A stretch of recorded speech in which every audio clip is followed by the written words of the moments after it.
हर धर्म में मृत्यु के समय का बहुत महत्व है। वो हमारे आगे आने वाले समय का धरातल है। हमारा भविष्य उसी पर आधारित है। अंतिम क्षण के लिए ही हम अपने जीवन भर शिक्षा देते रहते हैं कि अंतिम समय ही हम उन ऊंचाइयों को छू सकें, उस देवत्व में विलीन हो सकें। जब शरीर छूटता है तब हम सबसे पवित्र होते हैं। यदि ठीक शिक्षा हमने जीवन भर पाई है तो मृत्यु का भय समाप्त हो जाता है। यदि हमारे जीवन दर्शन को भली भांति समझा जाए तो हम जानते हैं कि आत्मा नहीं मरती। ब्रह्मांड जो अविनाशी है वो है, हम तो उसकी एक लौ मात्र हैं। इसी कारण हमारे यहाँ, हमारी संस्कृति में मृत्यु आने के बाद शरीर को अग्नि में भस्म कर देते हैं, जिससे उन्हीं तत्वों में फिर से जल्दी से मिल जाए जहाँ से उत्पन्न हुए। शरीर ने अपना काम किया। ये एक प्रकार की वेधशाला थी जिसे कुछ प्रयोजन से जीवंत किया गया। अब प्रयोजन समाप्त हुआ। अग्नि ही है जो शीघ्र अतिशीघ्र हमें वहाँ ले जाती है। जिससे तत्व से उत्पन्न हुए हम वहीं के वहीं वापस फिर पहुँच जाते हैं। ये भारतीय विचार है मृत्यु के विषय में। ये सच है कि मानव विकास का ये सबसे पवित्र व उच्च विचार है। जब हम मानव जीवन का दर्शन सोचते हैं तो केवल जीवन के बारे में पढ़ते हैं, जीवन और उसके विभिन्न स्वरूप, पर बिरले ही हैं जो मृत्यु के स्वभाव का विश्लेषण करते हैं। हम तब तक संपूर्ण नहीं हो सकते जब तक हम दोनों को न जानें। प्रत्येक को जीवन व मृत्यु का ज्ञान होना चाहिए। भारत में ऋग्वेद के समय से जो सबसे प्राचीन है, हमने अपना ध्यान मृत्यु की ओर भी लगाया और हमने उस ज्योति को, उस प्रकाश को पहचाना जिसकी छाया जीवन और मृत्यु है। वही ब्रह्मांड है। इसलिए काल शब्द का प्रयोग हुआ।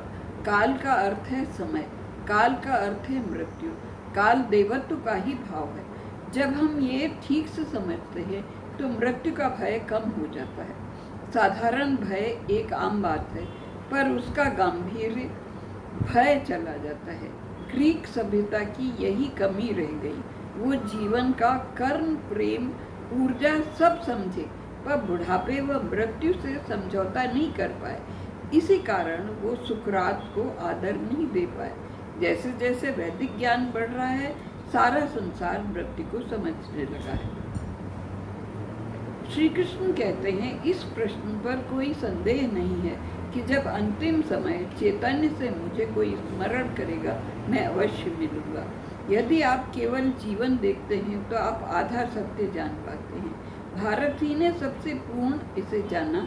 वही लोग यथार्थ से मुंह मोड़ रहे हैं, बच्चों को चुप कराते हैं। ये सत्य बोलने पर हम लघु होते चले जा रहे हैं। पश्चिम ने मृत्यु के सत्य को इतना आदर नहीं दिया, पर उन्होंने उससे भय नहीं दिखलाया।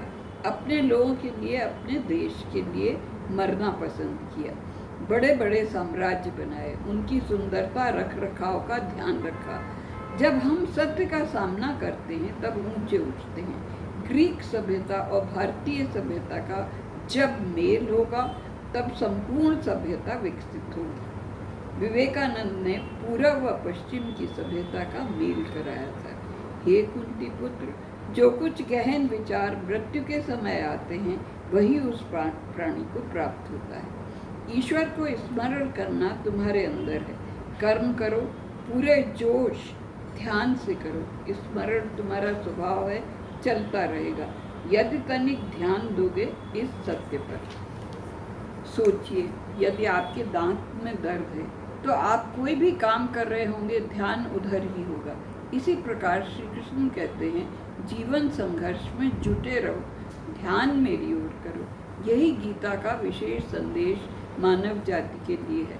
मन का प्रभाव हमारा भाग्य बनाने में बहुत बड़ा हाथ है। जैसा सोच वैसा जीवन। रामकृष्ण परमहंस कहते हैं, आपके दो हाथ हैं, एक काम में जुटा है तो दूसरे से प्रभु के चरण पकड़ लीजिए। प्रयत्न कीजिए कि नकारात्मक विचार मन में न आए। सकारात्मक सोच, वो भी देवत्व जैसा, वही हमारा सच्चा सत्य है। वही हम सब प्राणियों में अंतर बसा हुआ है। वो अमिट है, मिट जाने के बीच। यदि ऐसा स्वभाव बना लें तो ध्यान स्वयं ही लग जाता है परमात्मा में, स्वयं ही सोच जाता रहता है पाठ, तभी वो उसमें पहुंचने में सफल होता है। मस्तिष्क का एक भाग उसी ध्यान में पड़ा रहता है, शेष अन्य कार्य करता रहता है, जो मृत्यु के समय पूरा ध्यान, पूरे प्राण की शक्ति दोनों नेत्रों के मध्य चक्र पर केंद्रित यदि प्राणी कर पाता है तो निश्चित रूप से मुक्त तक आता है। ये श्री कृष्ण कहते हैं। उदाहरण स्वरूप यदि आप सूर्य को देखें तो कोई स्थान ऐसा नहीं होता जहाँ उसकी किरणें न पहुँचे, उसमें कोई भेदभाव नहीं होता। ऐसे ही मनुष्य का चेतन हर ओर विराजमान है। जैसे कवि होता है वो साधारण मनुष्य से अलग तरह से सोचता है, हर वस्तु को गहराई से देख सकता है। इसी प्रकार ईश्वर को क्रांतदर्शी कहा है, जो सर्वदर्शी है, भीतर तक झांक कर देख सकता है। एक साधारण रोशनी होती है, फिर सूर्य, चांद, तारों का भी प्रकाश होता है, पर उस सबसे ऊपर एक प्रकाश होता है जो पूरे ब्रह्मांड को अलौकिक करता है। ये सर्व प्रकाश का आंतरिक प्रकाश है। पहले भाषाओं के आरंभ में केवल कविता थी, पद में सब कुछ था।